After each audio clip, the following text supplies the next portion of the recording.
noriņās, elksnīšos sīkos, pazemās priedītēs, bērziņos līkos, meklēju zudušo jaunības pēdu, meklēju viņas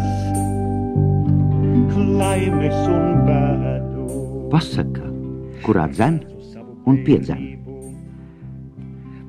Es esmu atnācis piedzīt jokus, teica kāds vīrs un paspieda ķerrai rokturi. Sveika, sveika. Vīram cepura bija otrādi, ar dibenu uz leju. Pareiza gan cepura bija pareizi, kā pats vīrs ar dibenu uz leju. Un cepurei auga joks ar 3 smiekliem un 5 smīnošiem bumbuļiem. Tātad vīram cepura bija pareizi, ar dibenu uz leju un pogas pareizi, uz iekšu sapogātas. Es esmu atnācis piedzīt jokus, teica vīrs ar pogām uz iekšu. Kur jāpiedzen? Prasīja ķerra. Uz kurieni? Uz manieni, teica vīrs. Kur ir tā maniene? Nevis taviene, bet maniene. Ne uz savieni tev jādzen, bet uz manieni. Bet no kurienes? No tavienes. Es nesaprotu, teica ķerra. Es dzenu tikai akmeņus un smiltis, bet varbūt suns māk. Viņš dzen pēdas. Vai viņš prot arī galvu dzīt? Nē, es domāju, viņš dzen tikai pēdas, raustīja plecus ķerra. Ķerra pasauca Cuju. Paklausies, Cuj, teica ķerra. Te kāds vīrs grib kaut kur dzīt jokus, vai tu proti jokus dzīt? Jokus? Es protu, Cujs, daudz ko neprata, bet nekad neatzinās. Man tikai jāzina, kāda viņiem smaka. Jokiem ir smieklu smaka, teica vīrs. Es zinu, teica Cujs. Tas ir tad, kad kutina, bet kādas viņiem ir pēdas? Vīrs sāka stāstīt, kādas jokiem ir pēdas. Ir tādas ar 3 nagiem. Parasti viens garāks par pārējiem. Klausies. Hi, hi, hi. Nu, klausies. Ha, ha, ha. Nu? Ko, nu?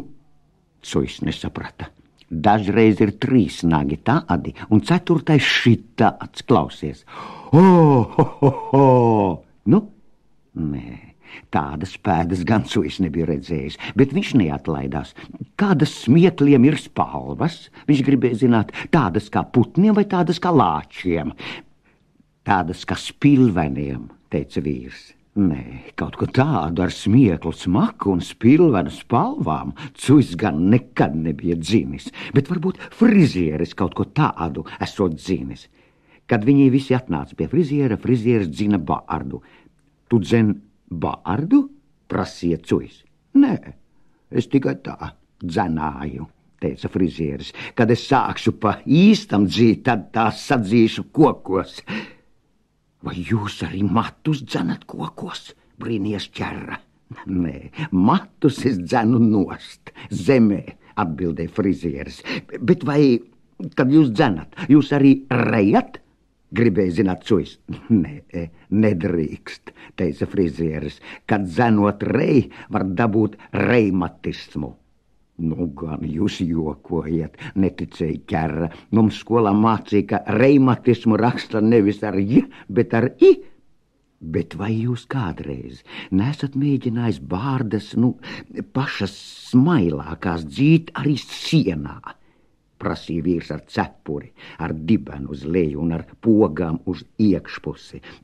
Jā, sienāžu bārdas es esmu dzinis tieši sienā. Es arī esmu dzinusi sienā, mežābolus priecīgi ieskrēja pa vidu ķerra, tad viņi pa ziemu nesakāst. Muļķi, muļķi, kādā sienā, nenocietās plauktā cietpaurs āmurs. Ķerra nemaz neapmulsa, var arī salmos, viņa teica, bet toreiz es dzinu sienā. Lopiņi var ieest, nav labi bārdas dzīt sienā.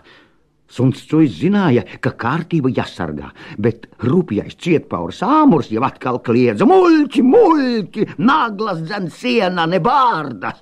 Vēl jau bīstamāk, teica Cuis, tā ir jau kaitniecība, un par to vajag ziņot. Āmurs no dusmām nolieca no plaukta: par ko jūs mani turat? Es visu mūžu esmu dzinis naglas sienā. Tas ir mans svētākais pienākums, un neviens lopiņš tāpēc nav nobeidzies. Nomierinieties, biedrā Āmur, teica vīrs ar cepuri, ar dibenu uz leju un ar pogam uz iekšpusi. Ja jūs tā uztrauksieties, jūs varat iedzīt pirkstu sienā. Pirkstu ieliks slimnīcā, bet jūs nonāksit cietumā. Sadomājuši ar cietumu baidīt, nosēcās Āmurs. Man cietums taisni pienākas, un iebelzās ar pieri sienā un nomierinājās. Es zinu, ka jūs dzenat nost, bet sakiet, vai jūs bārdas arī piedzenat? Vaicāja frizierim vīrs ar cepuri ar dibenu uz leju. Nu, protams. Jums pilnu vai pusi, un kādā krāsā, acu krāsā vai deguna krāsā? Vīrs ar cepuri ar dibenu uz leju gribēja kreisās auss krāsā. Frizieris piekrita un piedzina. Mēs gan nezinām un nevaram saprast, kā. Vēlāk pats vīrs stāstīs, ka bārda viņam piedzīta ar stipru vēju, tā kā laivas piedzen pie krasta.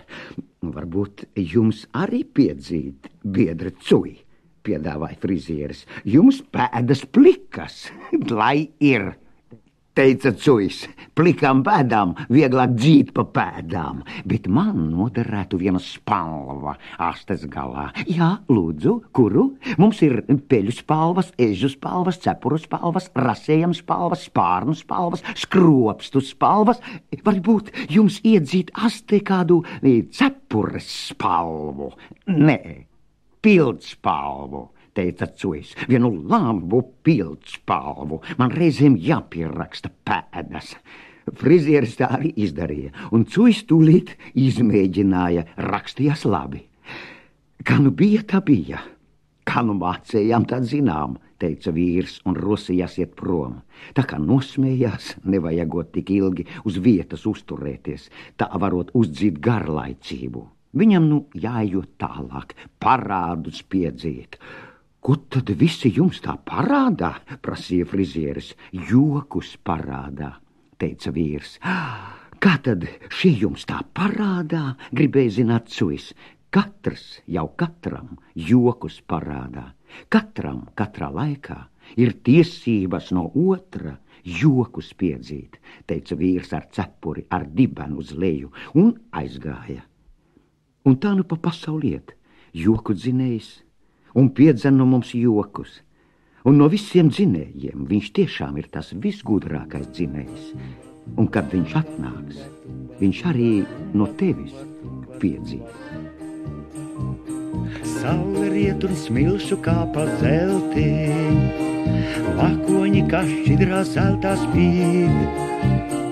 Klusi vēsmiņa vēl viļņu šūpo, lēni saule jūras dzelmēs līd. Saule riet un smilšu kā pa zelti, vakoņi kā šķidrā zeltā spīd. Klusi vēsmiņa vēl viļņu šūpo, lēni saule jūras dzelmēs līd. Vilnis karsto saules vaigu liegi, vēl pie līgojošām krūtīm glauž. Migla šķidrautu tad pārklāj viegli, lai tā sapņodama miegās nauž. Tumba, tumba, tumba, tumba, tumba, tumba, tumba, tumba. Saule riet un smilšu kā pa zelti, vakoņi kā šķidrā zeltā spīd.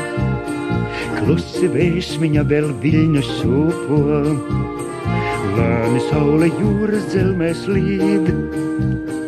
Saule riet un smilšu kā pa zelti, vakoņi kā šķidrā zeltā spīd. Klusi vēsmiņa vēl viļņu šūpo, Lēni saule jūras dzelmēs vīd, vilnis karsto saules vaigu liegi, vēl pie līgojošām krūtīm glauž, migla šķidrautu tad pārklāj dievī, leka sapņodama miegās nauž, vilnis karsto saules vaigu liegi, vēl pie līgojošām krūtīm glauž, migla šķidrautu tad pārklāj dievī, leka sapņodama miegās nauž, leka sapņodama miegās nauž, tumba, tumba.